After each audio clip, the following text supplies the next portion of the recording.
여러분, 유대인들이 예수님을 십자가에 못 박는 장면을 잘 보세요. 어떻게 못 박는가도 중요하지만 유대인들의 의도를 읽을 수 있어야 됩니다. 예수님 혼자만 십자가에 달린 것이 아니잖아요. 두 사람과 함께 예수 그리스도를 십자가에 못 박았어요. 근데 다른 두 사람이 누굽니까?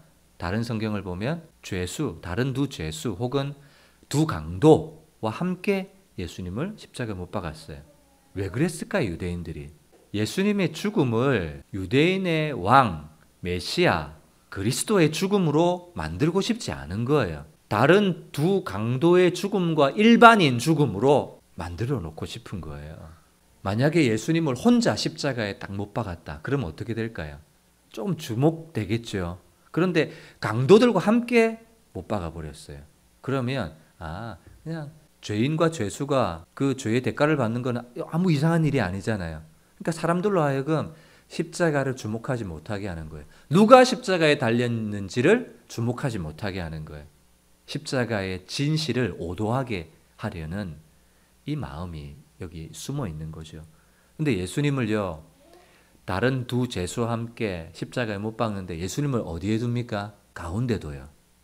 이건 무슨 말이에요? 죄인들 중에 우두머리처럼 보이게 하고 싶은, 죄인들 중에 제일 대장처럼 보이게 하고 싶은 유대인들의 속셈이 있는 거예요. 흉악범 중에 하나로 헤아림을 받게 하려고 하는, 십자가를 오도하려는 의도가 있다는 것을 여러분들이 볼 수 있어야 하겠습니다. 여러분, 이 세상도 한번 잘 보세요. 십자가를 사람들이 주목을 합니까? 안 합니까? 주목을 안 해요. 십자가에 누가 달렸는지 안 바라봐요. 왜 달렸는지를 듣지 않으려고 해요. 복음을 전하면서 예수님이 당신을 위해서 십자가 지셨습니다 말에 귀를 솔깃하는 이야기가 아닌 거예요. 무슨 소리가 귀가 솔깃해요? 문제가 해결되든가 사업이 잘 되든가 어려운, 그러니까 현실적인 정보들이 더 그들에게는 솔깃하지. 하나님이 우리를 사랑해서 십자가에 지셨다 이런 이야기에, 이거 왜 그래요? 예수님이 십자가에 달릴 때부터 십자가의 진리는 감추어져 있다라는 것을 저와 여러분들이 기억해야 할 것입니다. 이사야서 53장 12절 말씀을 보시면 범죄자 중 하나로 헤아림을 받았음이니라 이렇게 얘기해요. 예수님이 십자가에 죽으시는데 어떻게 대우를 받는가 하면 범죄자 중 하나로 헤아림 받게 될 거다. 이렇게 성경에 뭐라고 돼 있어요? 예언이 돼 있어요. 그러니까 그대로 두 죄수와 함께 가운데 딱 서가지고 범죄자 강도들과 같이 강도의 죽음을 당했구나. 이렇게 이해가 되는 거예요. 그러나 그가 많은 사람의 죄를 담당하며 범죄자를 위하여 기도하였느니라. 여러분, 실제로는 예수님이 왜 십자가에 달렸어요? 범죄자 중 하나로 헤아림을 받고 죽은 것이 아니라, 이건 오도된 진실이고 실제로는 많은 사람의 죄를 대속하기 위해서, 구속하기 위해서 십자가에 죽은 것이다. 여러분, 이게 뭐예요? 십자가의 진실이에요. 그런데 십자가의 진실을 가리고 오도하고 숨기는 일들이 일어난다는 것을 이사야가 예언하고 있고, 실제로 예수님이 십자가에 못 박히시는 그 순간에도 범죄자 중 하나로 헤아림을 받는 이 그림을 우리에게 보여주고 있는 것이죠. 여러분, 세상과 그리고 사탄 마귀는요, 어떻게든 십자가를 가립니다. 어떻게든 십자가의 진리를 감추려고 합니다. 그래서 사도 바울도 고린도후서 4장 4절에 이 세상의 신이 믿지 아니하는 자들의 마음을 혼미하게 해서 그리스도의 영광의 복음의 광채가 비치지 못하게 함이니, 이렇게 말하고 있습니다. 이 세상도 마찬가지고 사탄 마귀는요, 믿지 아니하는 자들의 마음을 가려요. 복음의 진실 앞에 서지 못하도록 가려요. 왜 십자가를 예수가 졌는지 그 진리를 가려요. 그리스도의 영광의 복음의 광채 앞에 서는 것을 가려요. 그래서 복음의 진실 앞에 서지 못하게 가로막아요. 이사야서 53장 4절의 말씀도 보세요. 그는 실로 우리의 질고를 지고 우리의 슬픔을 당하였어요. 우리의 죄를 담당했어요. 우리의 연약함, 내가 죽어야 될 그 형틀이었는데 내가 받아야 될 심판을 내 대신 내 이름표 달고 예수님이 대신해서 십자가의 죽음을 당했다고요. 그게 사실이고 그게 진실인데, 우리는 생각하기를 그는 무슨 죄가 있었겠지, 우리가 알지 못하는 어떤 하나님 앞에 당해야 될 징벌이 있었겠지. 그래서 하나님께 맞으며 고난을 당한다 하였노라. 사람들은 그 십자가를 나를 위해서 내가 져야 될, 내가 감당해야 될 형벌, 내가 감당해야 될 연약함, 내가 감당해야 될 진노라고 생각하지 않는 거예요.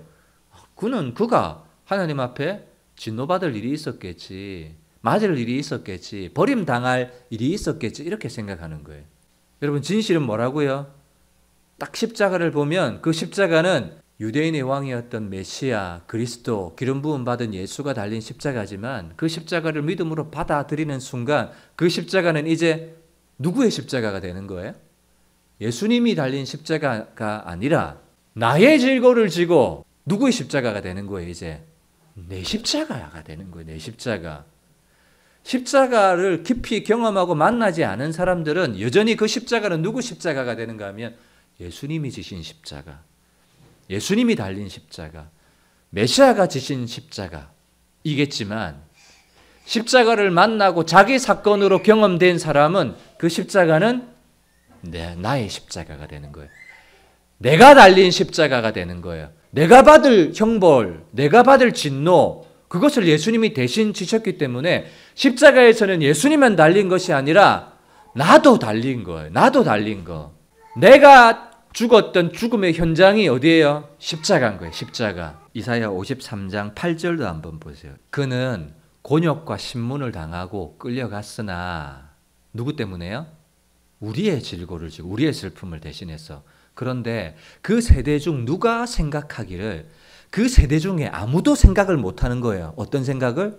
그가 살아있는 자들의 땅에서 끊어짐은 마땅히 형벌받을 내 백성의 허물 때문이라 하였으리요. 예수님이 우리의 곤욕과 신문을 당하고 끌려갔어요. 그런데 아무도 진실을 생각을 못하는 거예요. 그 세대 중 누가 진리를 생각하느냐 그 말이에요. 그가 살아있는 자들의 땅에서 끊어짐은 마땅히 형벌받을 내 백성의 허물 때문이다. 그게 진리인데 아무도 진리를 생각하지 않는다는 거예요. 그만큼 십자가가 지금 어떻게 돼 있어요? 가려져 있는 거예요. 숨겨져 있는 거예요. 우리에게도 그럴 수가 있어요. 여러분, 십자가의 진실, 십자가의 복음이 여러분 확 드러났죠? 근데 사람들은 그것을 드러난 그대로 100% 다 깨닫고 받아들이고 수용했을까요?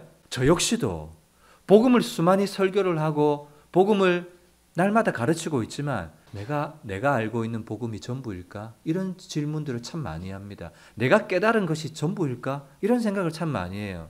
여러분들은 어떠세요?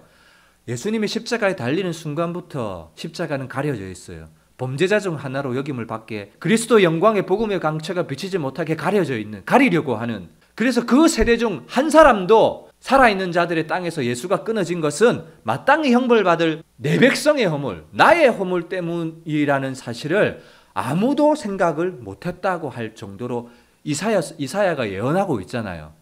그러면 오늘 우리에게 질문해야 됩니다. 나는 십자가의 복음을 정확하게 이해했나? 정확하게 만났나? 정확하게 깨달았나? 물어봐야 돼요.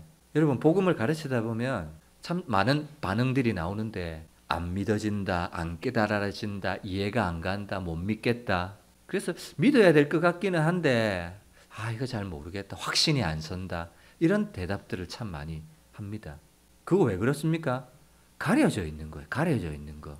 복음의 영광의 광채가 가려질 것을 예언하고 있잖아요. 그렇다면 나는 정말 복음을 깨달았나? 복음을 만났나? 이 십자가는 내 십자가가 맞나? 나도 어느 정도 가려져 있을 수가 있겠구나. 그죠? 죄패에다가 빌라도가 뭐라고 기록을 합니까? 진실을 기록을 해요. 나사렛 예수 유대인의 왕, 이렇게 기록하라고 합니다. 근데 유대인들 종교 지도자들이 자칭을 넣어달래요. 왜 자칭을 넣으라 합니까? 기름 부음 받은 자가 이렇게 그 말은 뭐예요? 자기네들의 죄를 그대로 인정하는 거거든요. 빌라도가 쓰게 했겠지만요, 누가 하게 하셨을까요? 빌라도를 통해서 하나님이 십자가의 진실을 드러내시는 거예요. 만약에 나에게 십자가가 가려져 있다면 여러분, 복음의 영광에, 그리스도 영광의 복음의 광채가 하나님 나에게 100% 정확하게 비춰지게 해주십시오. 복음이 나에게 경험되게 해질 수 있도록, 복음을 다시 만나게 할 수 있도록, 복음이 다시 깨달아질 수 있도록 하나님 인도해 주옵소서. 이렇게 우리는 기도해야 됩니다. 우리는 날마다 복음의 빛 앞에, 복음의 광채 앞에 서서 복음의 진리가 우리에게 요구하는 바를 만나고 깨닫고 그것에 반응하는 저와 여러분들 되시기를 주님의 이름으로 축복합니다. 복음의 영광의 빛, 복음의 영광의 광채가 다시 우리에게 비추어졌으면 좋겠습니다. 아마도 그 복음의 광채는요, 너무 강력했어요. 10% 20%만 비춰도 우리는 예수님을 믿고 지금 예배하는 자리에 설 수 있다고 생각합니다. 그런데 30%, 40%, 70%, 80%, 90% 복음의 영광의 빛 앞에 내가 설 수 있다면, 그 복음의 능력과 영광 앞에 내가 설 수 있다면 여러분 얼마나 달라지겠습니까?